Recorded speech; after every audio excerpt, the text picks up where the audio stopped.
Bismillahirrahmanirrahim. Good afternoon, ladies and gentlemen. The forum that we have chosen, or my staff and myself have chosen, is to come here and learn from you rather than lecture to you. So apart from my speech, which I'll try and make as short as possible, we hope and want to interact and learn while the opportunity is there. Thank you. Director General, Mr. John Chapman, Excellencies, ladies and gentlemen, I wish to thank the Institute for inviting me to share my thoughts on challenges and opportunities facing Pakistan. This institution has earned a great name. Through decades of quality research, you have made great contributions to public policy. We have a close association with this institute. In July 2007, Shahid Benazir Bhutto spoke here about the future of democracy in Pakistan. Today, I stand before you as a symbol of her struggle and democracy at work. Pakistan and UK are bounded by a long history, common ideals of democracy, and a joint commitment to global peace. 1 million Pakistanis in Britain also link the two countries. We appreciate Prime Minister Gordon Brown's role in enriching the Friends of Democratic Pakistan. We value the much enhanced aid of 665 million to Pakistan spread over the next 4 years. Ladies and gentlemen, 2 weeks ago, Prime Minister Gordon Brown spoke from this platform. He also touched upon issues and challenges that have direct relevance to our national security and common interest. The challenges we face are great. Greater is our resolve to overcome these challenges. We are passing through difficult times. In times like these, we must recognize and seize the opportunities. Seizing opportunities requires taking bold decisions. We can no longer avoid taking firm decisions. A decision delayed is not a problem avoided. It is a crisis in waiting. Ladies and gentlemen, Pakistan tribal regions have often been described as the epicenter of militancy and international terrorism. Militancy and militancy were not created in a vacuum. They have been the product of a deliberate policy to fight rival ideologies. We, the free world, adopted a novel strategy for this purpose. The strategy was based on the exploitation of religion to motivate the Muslims around the world to wage jihad. We described the jihadi leaders in those days as the moral equivalent of George Washington. The strategy worked well, but then we also made some mistakes. After the retreat of the foreign forces, Afghanistan was abandoned and left at the mercy of the warlords and the jihadis. I recall the words of Shahid Mohtarma Benazir Bhutto to senior George Bush in 1989. She warned of a grave implication of abandoning Afghanistan in a hurry. She said, and let me quote here directly, "Mr. President, I fear we have created a Frankenstein that will come back to haunt us." Her prediction and fears have come true. Her fears are haunting us all. Sadly, that what we are witnessing today is the outcome of the policy of the 80s and even earlier. The policy of using religious extremism as an instrument of war. We in Pakistan have paid a very heavy price for this policy. 2.5 million drug addicts and a slow economic growth, Pakistan has suffered more than others. For decades we have had a host and continue to host millions of Afghan refugees.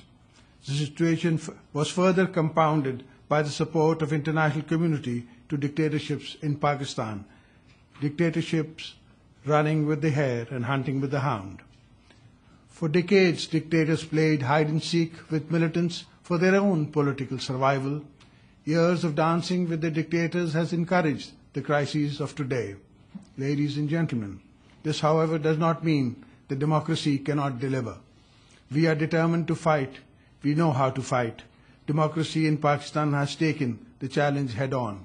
It has given political ownership to the war against militants. The parliament and the state institutions are on the same wavelength. Democracy has united the nation against terrorists. This is a great example of democracies at work. The democratic power of the national consensus was demonstrated recently in Swat and Malakand. Democracy has achieved considerable successes. The displaced persons have started returning to their homes in safety. Let me assure you that we have not come this far at this price to fail. We are also determined not to allow anyone to use our territory against a third country. Pakistan appreciates the support and understanding of the international community for our national endeavors. This support needs to be reinforced. We expect our friends and our allies to make a correct assessment of the challenges we face and to help us. We need active regional cooperation and understanding rather than resorting to blame game. Pakistan is doing more in self-interest, ladies and gentlemen.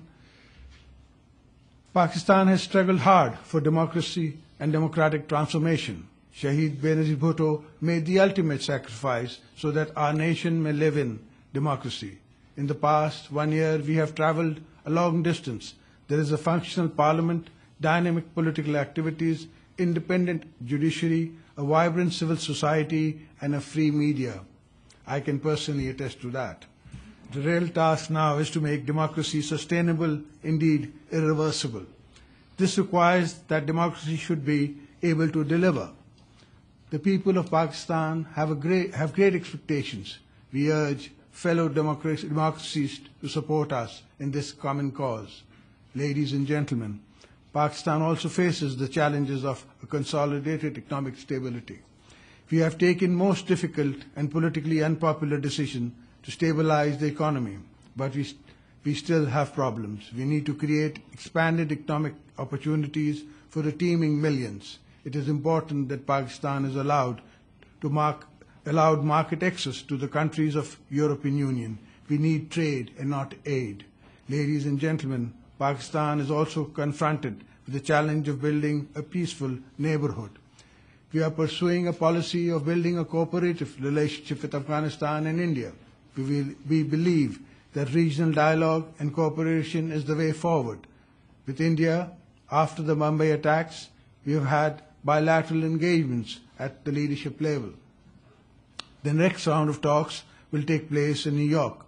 Pakistan is convinced convene the rival of composite dialogue process is necessary, and in the mutual interest of the two countries, we also believe that meaningful progress towards resolution of Kashmir dispute is necessary for a durable peace and a stability in South Asia.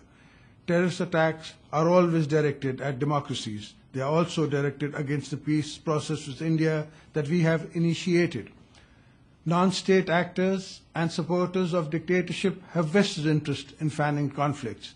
They do not want change in Pakistan to take root. The international community should keep this in mind as well. It needs to beef up support for democratic governments to fight the militants. We urge the world to act to strengthen Pakistan's economy and democracy. We urge the world to provide us with law enforcement and counter-terrorism capabilities. We need to turn the FODP, Friends of Democratic Pakistan, process into truly successful enterprise. We have no doubt that the UK and democracies of the world will play their part. I assure you, Pakistan will deliver on its part. Together, we will make a world a safer and a better place to live. The 1 billion Muslims are at the crossroads of history.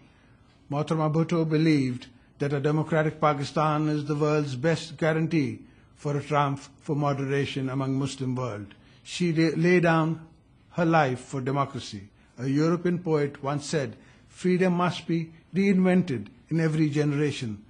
This is our turn. Let us not fail." She used to say, "Fail her, we shall not." In the end, I thank you, ladies and gentlemen, for giving me a patient hearing. Thank you.